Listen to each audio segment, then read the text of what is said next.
you've never even been to war. So you have no really idea what you're talking about until you get on that front line and bullets start whizzing past you. And then things change real quick. And then it's like, okay, we're getting out of here. They're not.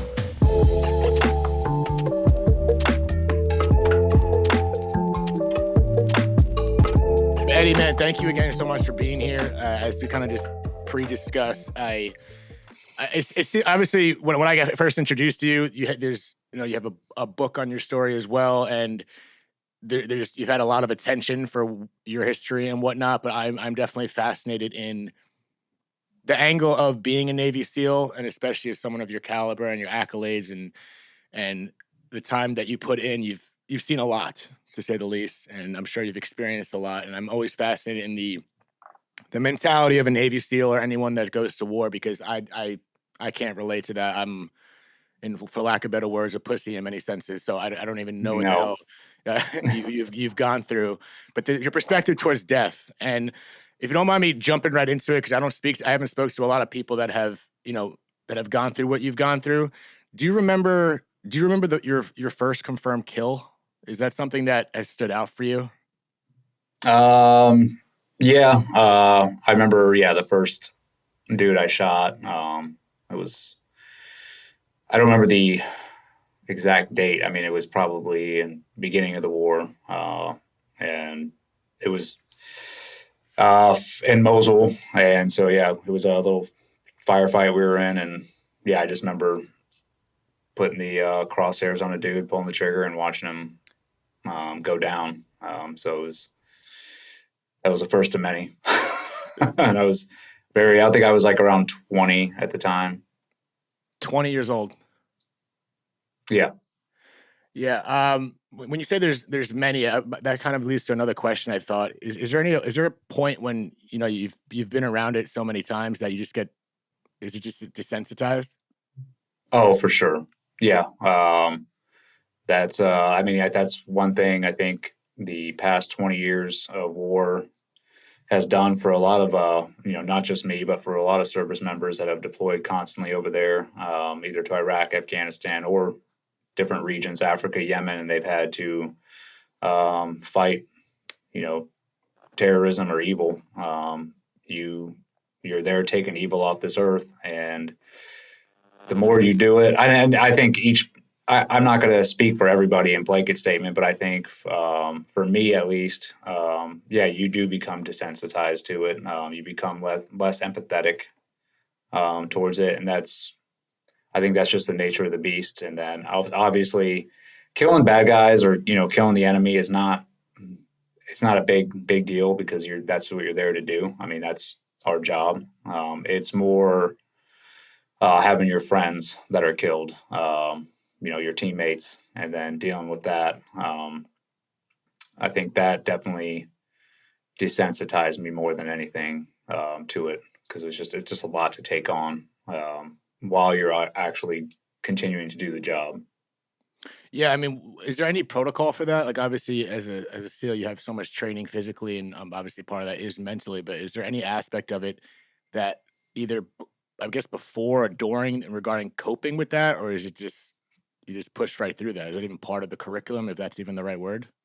No, there's no real curriculum or set ways to deal with it. I mean, I think our community and the Naval Special Warfare community, they do their diligence to try and. I mean, the big thing is once you lose a teammate or somebody from the community dies, that everybody wants to go to the funeral. Everybody does want to be there for that person's family, but because we are on such a fast-paced job, and you can't really take time outs to go do that.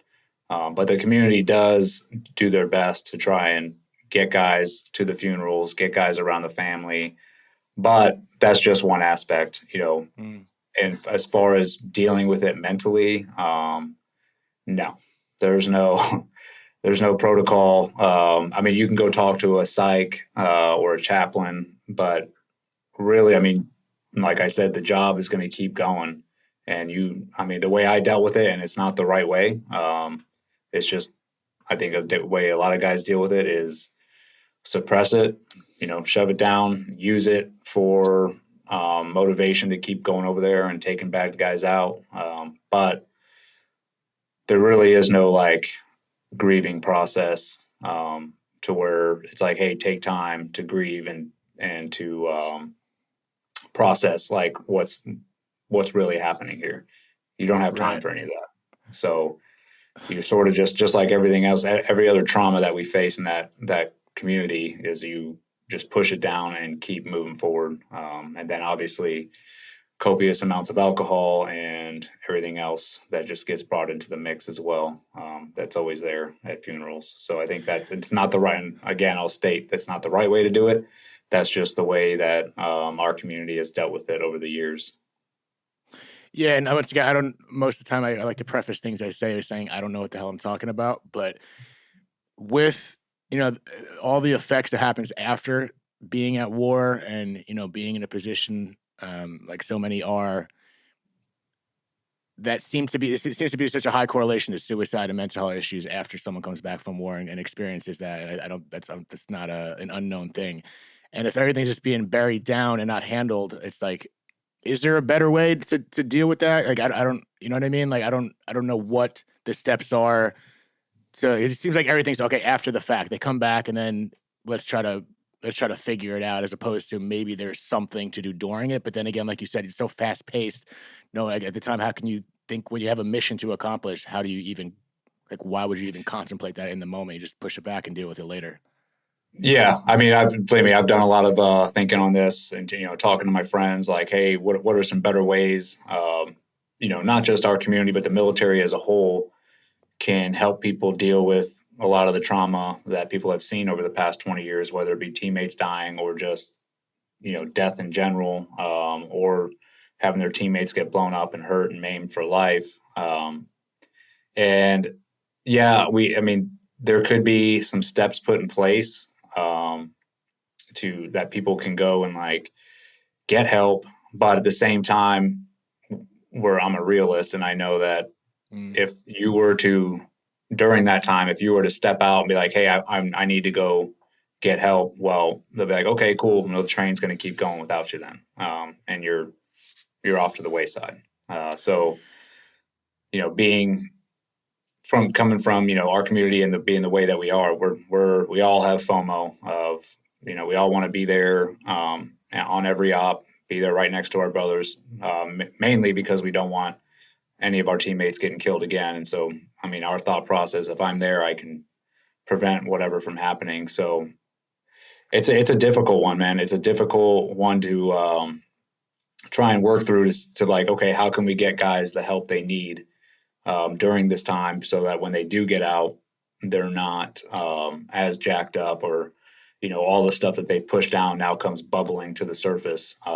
And it does. That happens when you transition. It's just I think you've pushed so much stuff down over 20 years. Your body's like, all right, dude, we can't take anymore. Now you're gonna have to deal with everything that you shoved down, which is a lot. And I think that does lead to depression, suicide, and a lot of the things that we've seen happen over the past 5 years. Especially with the suicide thing. So I think there's steps that can be put in place for when guys get out, for sure. Treatments, because I've gone through multiple treatments to try and just get myself back on track and be able to function in a way that I want to for my family. So it's definitely doable, but it takes work on your part to go do it. It's just not going to happen on its own. Yeah, there's so many layers to that, and so I wasn't expecting like the answer, but it seems I figure that's something that is probably contemplated, and as someone in a position like you, so I sometimes I do things backwards. That probably could have started like this, but you said 20 years. Can you tell me a little bit about just a quick brief on the time you spent and exactly like what areas you focus on, and a little bit about the time you spent over there? Sure. So yeah, I mean, I joined in 1999, so pre 9/11, and then I was with the Marines for 4 years. Obviously, 9/11 happened during that time, so we were as part of the invasion of Iraq, and then Coming back from that, I always wanted to be a SEAL, so I went and did the selection process, passed, and ended up becoming a SEAL around 2004. And then from there, multiple deployments to Iraq and Afghanistan. I think 9 combat deployments total through the rest of my 20-year career. So definitely, and I say this honestly, it was a privilege each and every time I got to go over there. It's a privilege to go to war. It's a privilege to have that experience. But there are repercussions that come from it. But that's pretty much was my whole career, was nothing but going back to Afghanistan, Iraq, until I retired in 2019. Right. And when you say the repercussions, I mean, obviously, I'm sure there's mental repercussions that we spoke about, but the repercussions, are you specifically referencing any specific one? Like, 'cause obviously, you know your story about you were, correct me if I'm wrong with, I don't want to butcher anything that's going on, but you were acquitted of war crimes, correct? Yeah. So my last deployment, I was, charged with war crimes. Basically, they charged me with premeditated murder for killing an ISIS dude with a knife. And I ended up having to go to a trial, court martial for that. They incarcerated me for 9 months before my trial. And then at trial, I got found not guilty because in the end, it was all BS.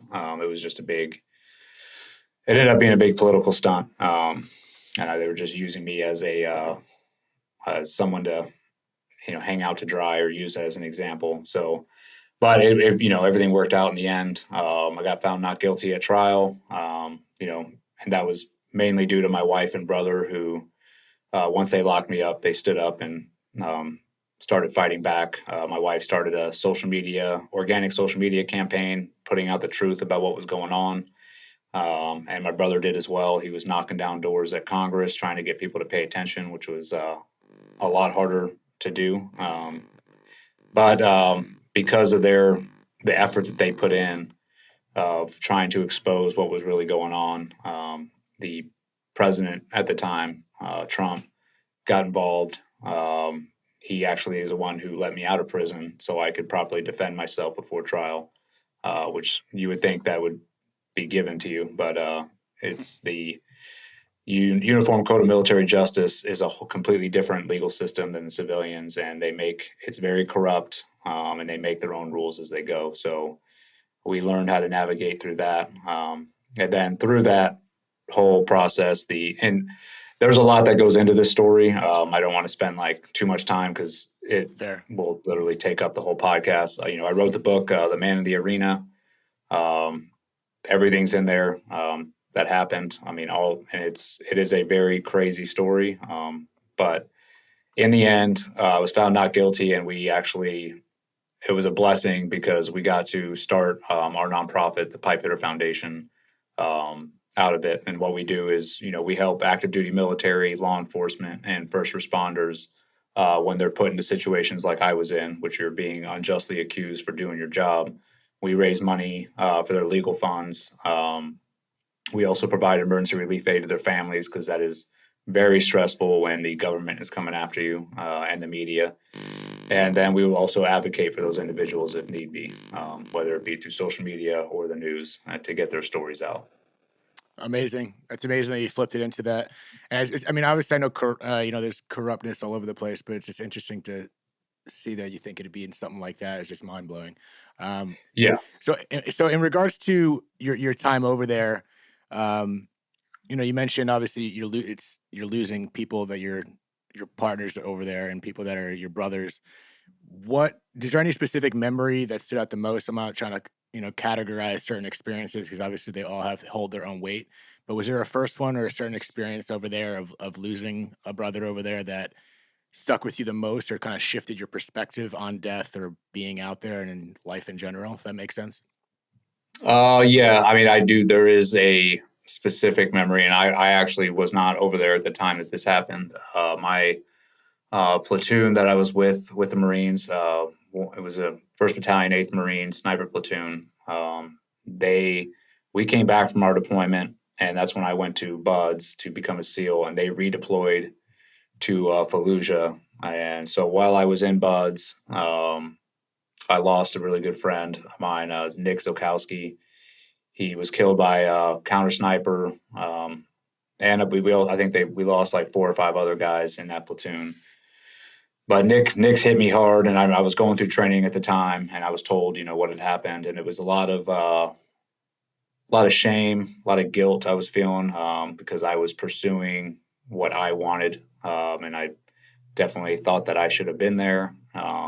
So I had to deal with that while I was going through selection, and it's sort of, I think, it was more anger than anything about what happened to him, and I sort of used that to drive me forward, so I could get back over there. And that was probably one of the biggest impacts on me. And then my first platoon in the SEAL teams, I lived with 2 of my best friends, Aaron Vaughn and Brad Kavner, and they're both no longer with us either. Aaron died in Extortion 17, the helicopter crash, and then Brad died in a training accident.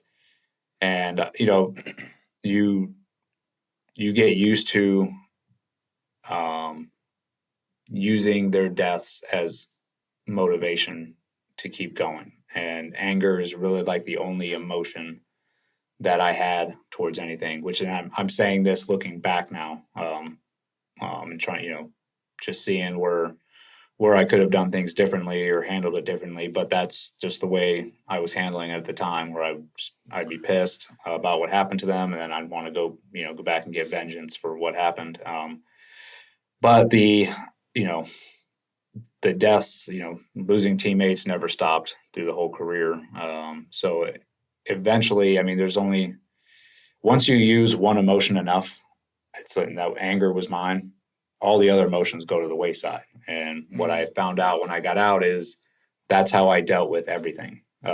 Because I no longer had the ability to feel sadness, really happiness, any other emotion you can think of. I didn't know how to be those emotions. All I knew was anger, and I thought that I was using that for good. But that's something I had to deal with after I got out. And it was like, yeah, anger is an emotion, but it's not the only emotion. Like, you should learn how to use all your other emotions especially when the time calls for it, right? Like when your friend dies, you should grieve, be sad. It's okay to be sad. It's okay to cry about it. It's okay to sit there and process it. But like I said, during the career, there was really no time for that. So I had developed this strategy, and it wasn't the greatest one, of just like, hey, okay, I lost another brother. Let's get back over there. And I didn't really take the time to process their deaths until 20 years later, after I got out, then everything sort of hit me. Yeah, that's what's so fascinating to me, because like you said, there's, grieving is a normal process, and we all do it differently. We all feel different shit. And I think however you grieve is okay, but you guys have no time. The average person, quote unquote, will lose someone, and they're in this world, and they might not have time to grieve because they have kids, this or that, but you have no time because you're at fucking war, and Yeah. and everything is so fast paced that it just only makes sense. And it sucks to say, but it only makes sense that it gets pushed back, and then all you guys are forced to deal with that shit later, and hopefully everyone can deal with it, but it just gets so bundled up that it freaks me out that some people just don't get the proper help and don't know how to let it out. Like, it's a situation that so many people can't relate to, and it's easy to hear your story and be like, oh, that, like, how could you, the anger, this, but that's the only thing you knew at that time, right? It's like, what else could you do? That's what Yeah. you knew. That's what you knew then, and this is what you know now. Two different things. Yeah, exactly. This is, everything I'm saying, this is me thinking back, and which I've done since I got out, and just thinking how I could have done things differently. But yeah, and that's just the nature of the beast, man. And some people do deal with death differently, right? So, and that's what, I said to you in the beginning of the podcast, like, death brings out the best and worst in people. And, we see it every time we lose a teammate.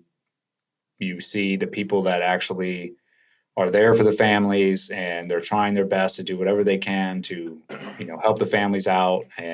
But then you also see the other side where people make it all about them, and they're like, Right. oh no, this is I'm grieving, and you should, feel bad for me because I was more of a friend to this person. It just gets so convoluted and disgusting, where you just sort of learn to like numb that out, and you're like, okay, I'm going to deal with it in this manner and keep going forward. This is just a question that I'm just curious at the psychology behind it. And I know you're speaking with, I don't want to say as if two different people, but you're in a totally different place in your life where you can reflect on these things. That's why, it's so interesting to hear those two things. And that's just life. We look back at things and you see who you were then and who you are now. But you mentioned how, excuse me, anger was such a big emotion and finding vengeance. And did that get to a point where, like I know you said it wasn't exactly always a good thing. Did it become reckless at a point where, because it's such a unique situation to be at war and you have justification for taking someone's life in a sense, and but you're still taking someone's life. So what is that? Do you remember, like, what is that feeling then, and what is that feeling now? That I don't know. I didn't tell me exactly how many confirms you had, and regardless of what it was, do you recall the difference of what that felt like then to looking back at taking someone's life today? Not that you've taken someone's life today, but looking back at it. Yeah. Like I don't. It never got to a point where it was like reckless. Like we're very calculated in how we, you know, do our targeting and then going out and doing our missions and how we're going to do things. And we always try, mitigate risk, because the key is all of us want to come home. But I would say, I mean, looking at it back, I don't look at it much differently as far as how many people I killed, and the people that I killed. I don't think about it differently now than I did then. To me, I think people try and break down war, and sit there and try and pontificate on like the different ethics and morality and like who's right and who's wrong. Well, I mean, once you've done it enough, it's to me, and this is my own perspective, it's like one of the simplest things you can do in life. I'm like, literally, there's two teams, one hates the other, and it's like once you enter that game, it's like there's only one way out, and that's death. And I don't care, what age, gender you are. You pick up a rifle and you're on the other team, then you've just joined the game. Sorry. And you really, I don't think too much on it. Like, oh, these poor people that on the other side, like maybe they were forced into it or this or that. I'm like, it doesn't really matter. It's like it happened, and at least I got to go home and my teammates got to go home. And that's really the end state is, I mean, I don't delve into it any more than that, because I think you could, and I think some people do, but to me, most of those people that delve into it like that, I'm like, you've never even been to war, so you have no really idea what you're talking about. And once you go, I think everybody has this idea about war and how it should be, and it's like until you get on that front line and bullets start whizzing past you, and then things change real quick, and then it's like, okay, we're getting out of here. They're not. So yeah, it's so easy on the sidelines. I mean, this is a terrible analogy, but it's a terrible analogy. But like watching a sports game, it's so easy to talk shit on the athletes that are on the football field, that are exactly. in the middle of a quote unquote football battle, and talking shit. Why didn't he do that? Why didn't he throw the ball? The guy was wide open. Well, it's like, yeah, it's easy when you're sitting on your couch eating Doritos, watching Joe Burrow miss a pass, but it's like you have seconds to react, and you're in a different game than anyone else. So I have a hard time. Of course, I have my opinions on things, but I say I don't know war. I only know it on the fucking TV, Yeah. and I barely believe 99% of the things that's on the TV, so I don't know. So for you to spit your perspective, that's your perspective, that's your experience, and that's it. And Yeah. it's And that's, I fascinating. mean, and I get people can, sit there and I mean, and I guess it should happen. Like people should discuss the morality and ethics of war. And, Right, of course. But the reality is that war is an ugly thing. It's just a disgusting, ugly thing. And the people that, and I get it, like the United States is always portrayed as like, you know, the moral police and the ethic police out of anybody else. Like, and I think we've been portrayed that through movies that, since World War I, II, that, we've grown up watching, and you always see, it always portrays in the movies, like the soldiers passing out candy bars to the kids and like, oh, we're here to help. And that's a small aspect of what we're doing. What they don't show, which happened back in World War I, II, Vietnam, is the amount of killing that we did to be able to help those children out. And so because America doesn't want to see that, but that's like the reality of war. It's like, you don't win by handing out candy bars and soccer balls. Like, you win by killing them and eliminating them. And that's just the hard truth that I think people don't want to either talk about it, or it's just too much for them to handle. Definitely too much to handle. I mean, that would change it's a whole nother conversation. We have to go down the whole idea of, public support with war. But yeah, if we saw, I feel like there's already been tons of shit, like you just mentioned, in history that's been leaked of, what's really going on in some aspect. Obviously, we don't know a lot of it, but if I think if we were exposed to the real numbers and real truth, that sometimes the horrible shit of war, I think the public would have a completely different persona on it, and I don't know if they want that specific viewpoint. No, you know what I mean? So yeah, they don't. So that's all calculated, as you said, and I'm sure it's a whole other rabbit hole. Another question in regards to, I guess, your experiences at war. What is your perspective towards death in regards to, like, do you have any, considering what you've gone through, is there any fear of going? Has that shifted at all now, being out of it compared to where you currently were? Oh, for sure. Yeah. I've definitely shifted since I got out. While I was in, you accept death. You accept that you are probably going to die doing this job. And honestly, you're willing to die doing this job. I was at a point where, and my wife, well, she's been with me the whole time, and she knew. She was like, you would not stop until you ended up a name on a wall somewhere and you were dead. She's like, that's how you were. And so and I look back on it, and that is exactly how I was. Before you leave for each deployment, you pretty much accept the fact that, okay, I'm not coming back. And I think I would do that for a sanity check too, because it's like, if I'm not over there giving 100% of myself for my teammates and ready to die, then I shouldn't be over there alongside them. Everyone should have that same belief. And then my perspective on death while I was in as well, when, we'd lose family members, just the normal stuff that happens in life, or just people outside the military that we knew that died. I mean, it was very hard for me to have any feelings about it, where I knew, like, take, for example, my wife's mom died. She drowned in 2017. It's a tragic accident. But we got the call, and, my wife, I was like getting her on a flight to get back to her house in Indiana. But I remember sitting there thinking to my head, I was like, I should feel worse. I should feel a different way than I do right now, but I could not. I was just numb. And I was more like, people die. This just happens. Because I think I was in that space, just because of the amount of death that you're around constantly. It just becomes normalized, and you don't react to it in the way that other people do.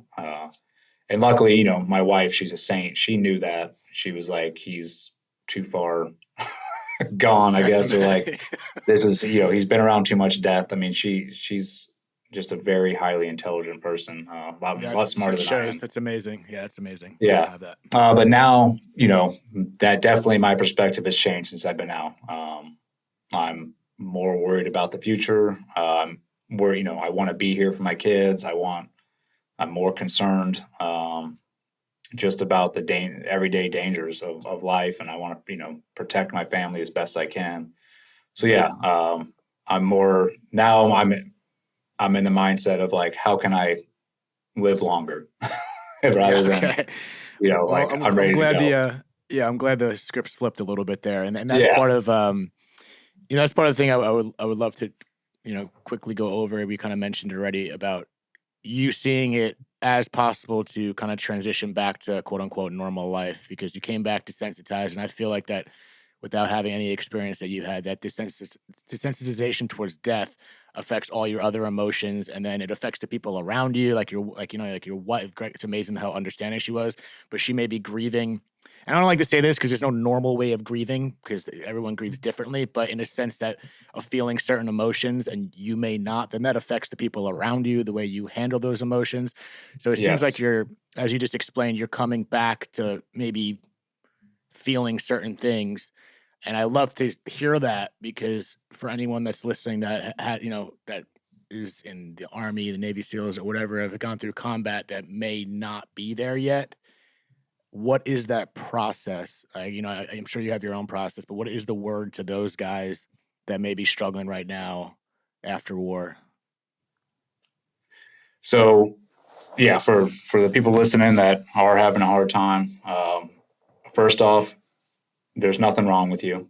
There's what you're going through is not unnormal. It's normal. You have to realize that first.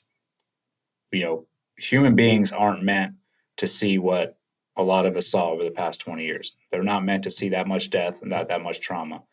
So yes, there are repercussions to seeing that, but they're not unnormal. Like these are normal things. So don't feel shame that you're having trouble.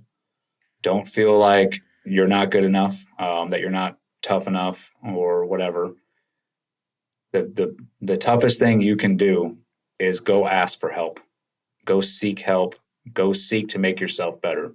It took me a little while, and I finally realized when I was home because I had never been home for an extended period of time my whole career. I think I was home for a month at the longest before I would take off again.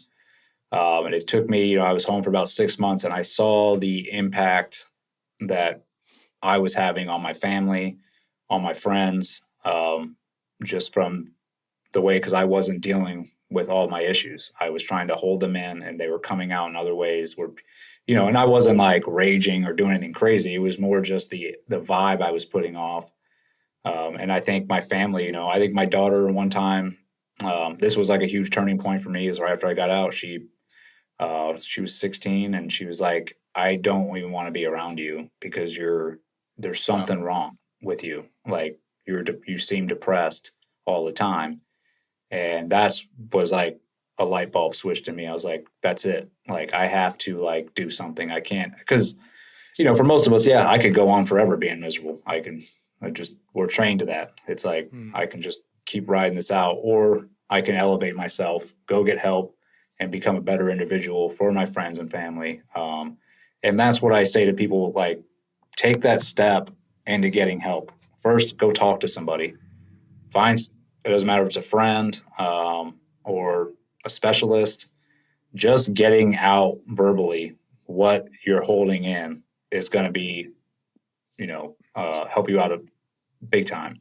But then there's all these. I mean, there's all these treatments out there for individuals now, whether it's HBOT, hyperbaric oxygen therapy, psychedelics is a huge one now, which I'm a huge proponent of. I think that's done massive impact on our community and helping guys get out of that depression and struggle.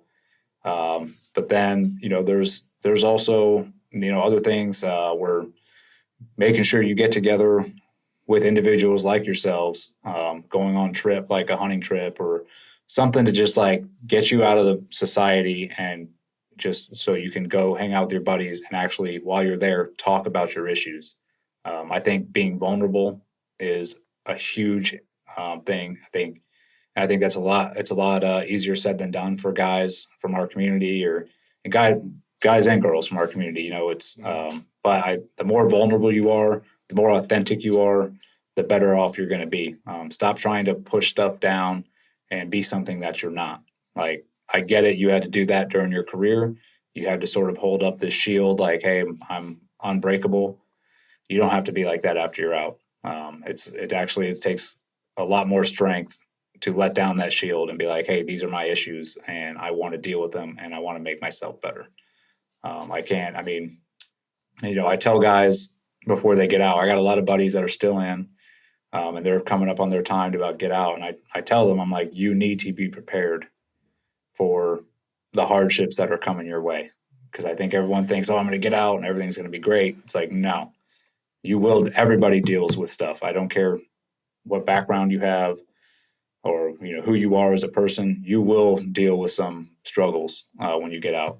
And that I'm the big thing for me is, and I'm a huge person of faith, is I put God at the forefront of everything. I talk to Him every morning. I tell him, I ask Him to help me get through the day, to keep the depression, anxiety, all the stuff that comes with you know the repercussions of doing our job. I'm like, hey, just help me keep those at bay, help me deal with those when they come up. And that's done. I mean, out of any treatment I've done, that's been the most helpful for sure. Amazing. And it's so crazy how, how battle hardened, someone like you and your brothers are. And when you say, the bravest, most courageous thing is to let that guard down, that vulnerability. You think it, Yep. you think it'd kind of be the flip side, on paper, but it's so much harder. I'm not gonna say so much harder because I don't know, but I'm saying it's interesting to hear you say how much, courage it takes to let that down, because especially the way you were trained. And it doesn't matter to me, if whether, you've been a war vet or not, what you guys have gone through. You're like the epitome of having to tough things out and hold and almost train to hold it in and deal with it later.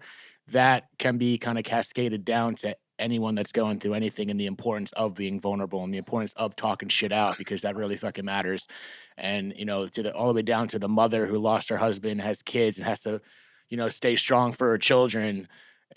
She's got to let things out, and For sure. it goes such a long way. And I don't know if it's our society or just survival instinct to keep pushing forward, as great as that is, but it is so important to let it out. And in your community, yeah, I don't know if I don't want to say it's looked down upon, but like, yeah, you are trained and to hold that shit in and be strong. But being Yeah. strong Be is letting stoic. that shit go. You know what I mean? Like that Yeah. strong is has two sides to the coin. There's several. I think there's words that are synonymous to what strength is, and I agree that letting that shit out is an incredible amount of strength.